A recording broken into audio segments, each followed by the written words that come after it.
유럽 여행 갈 때 차 렌트 고민이신가요? 대중교통으로 다닐까? 차를 빌릴까? 이거 한 번쯤은 다들 고민하시죠. 저도 똑같이 고민하다가 이번에 과감하게 렌트를 했어요. 프랑스, 스페인, 포르투갈까지 3개국에서 차를 빌렸는데요. 결론부터 말하면 운전 자체는 너무 편했고 여행 퀄리티도 확 올라갔습니다. 그런데 문제는 반납하고 끝이 아니더라고요. 포르투갈에서 진짜 요금 폭탄을 맞았습니다. 처음엔 모든 게 너무 수월했어요. 픽업도 빠르고 직원도 친절했고 서류도 복잡하지 않았고 차 상태도 얼핏 봤을 때 괜찮아 보였어요. 그래서 속으로 이번 렌트는 깔끔하게 끝나겠다 했죠. 그리고 저는 애초에 이런 분쟁이 싫어서 보험도 풀옵션으로 들었습니다. 자기 부담금 0원. 이게 진짜 핵심이거든요. 해외 렌트카는 혹시 모를 일이 생기면 머리가 너무 아프니까 저는 돈 좀 더 주더라도 풀옵션으로 마음 편하게 가자. 이 마인드였어요. 여행이 끝나고 포르투갈에서 반납까지 했습니다. 그때도 별말 없었어요. 반납 절차도 간단했고 오케이 끝인 줄 알았죠.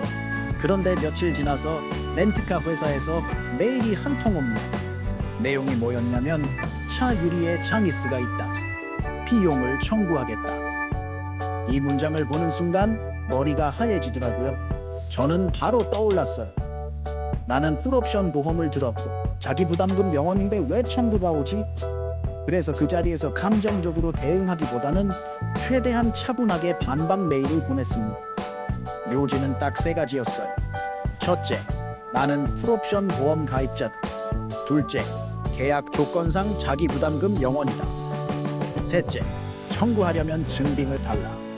유리 손상 사진, 점검 리포트, 수리 견적서 같은 거요.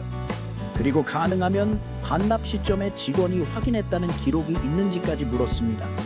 그랬더니 업체에서 답장이 왔는데 짧게 청구 없겠습니다. 이런 식으로 정리되더라고요. 그래서 저는 솔직히 안심했어요. 아, 이건 그냥 자동으로 보내는 메일이었나 보다. 내가 보험 얘기하니까 정리된 거구나. 그렇게 완전히 끝난 줄 알았습니다. 그런데 진짜 이야기는 그 다음부터 시작이에요. 귀국하고 나서 시간이 꽤 흘렀어요. 몇 주가 아니라 몇 개월이 지난 뒤였습니다. 집에 우편이 하나 도착했는데 보낸 곳이 렌트카 회사가 아니라 포르투갈 쪽 교통 관련 기관에서 온 미납 안내 같은 문서였어요. 순간 진짜 심장이 철렁했습니다. 이게 뭐지? 왜 국가기관에서 내 이름으로 미납서가 오지? 그때부터 손이 좀 떨리더라고요. 더 어이없는 건 금액이었어요.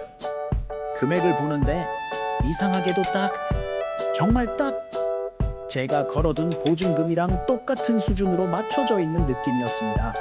항목도 황당했어요.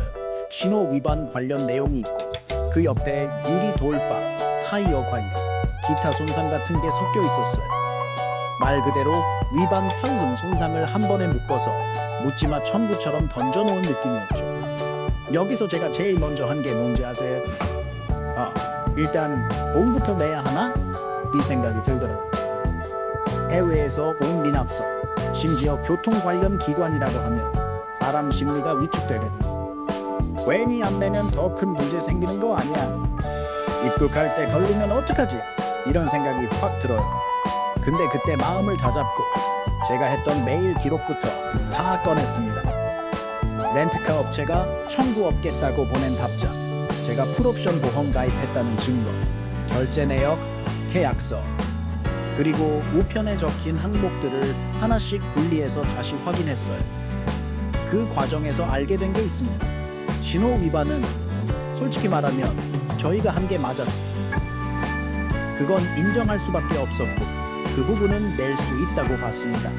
그런데 나머지 항목들, 유리 돌방이니 타이어니 이런 것들은 정황상 너무 과잉 정도였어요. 그리고 결정적으로 제가 풀옵션을 들었는데도 마치 손상 비용을 다 내라는 식으로 묶여있다는 게 말이 안 됐죠. 그래서 저는 혼자 처리하기가 애매해서 한국 업체에 문의를 했습니다. 시스트라는 업체에 제가 자료를 싹 정리해서 이런 우편이 왔다. 신호 위반은 인정하지만 나머지는 이상하다.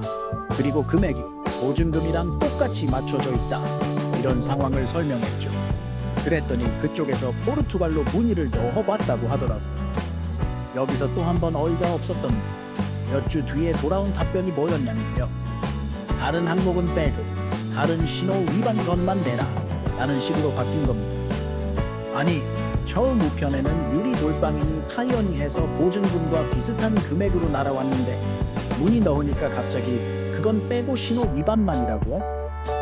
이게 무슨 뜻이냐면 제가 보기엔 애초에 제대로 된 진품이 없던 바잉으로 묶어서 청구해놓고 누가 따지면 빼주는 구조처럼 느껴졌습니다. 그때 진짜 화가 났던 포인트는 두 가지였어요. 하나는 금액이 보증금이랑 너무 비슷하게 맞춰져 있었던 것. 마치 어차피 너희 보증금 이만큼 걸어뒀지? 그 금액 안에서 맞춰서 가져갈게 같은 느낌이 들어서요. 두 번째는 처음에 렌트카 업체가 메일로 청구 없다고 해놓고 시간이 한참 지난 뒤 국가기관 우편처럼 날아왔다는 점. 소비자 입장에선 이게 정말 대응하기 어렵습니다. 시간도 지나 있고 기억도 흐릿해져 있고 서류도 정리 안 해뒀으면 그냥 무서워서 내버릴 수도 있거든요. 그래서 제가 이 영상에서 진짜 강조하고 싶은 건 딱 이겁니다. 이런 일이 생기면 절대 먼저 돈부터 내면 안 됩니다. 일단 내고 나중에 따지자. 이거 해외 렌트카에서는 정말 불리할 때가 많아요. 특히 카드 결제로 이미 빠져나가거나 보증금을 안 돌려주는 방식으로 가면 그 다음부터는 돌려받기가 훨씬 더 힘들어지거든요.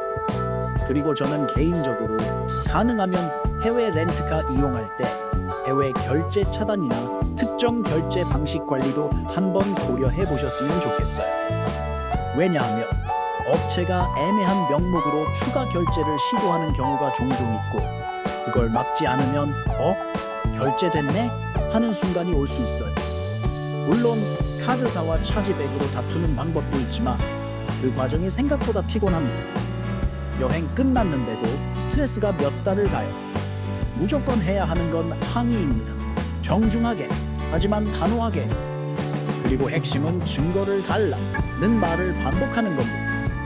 사진, 점검 리포트, 수리 견적서, 위반 발생 시간과 장소, 차량과 연결되는 근거 자료, 이런 걸 요구해야 해요.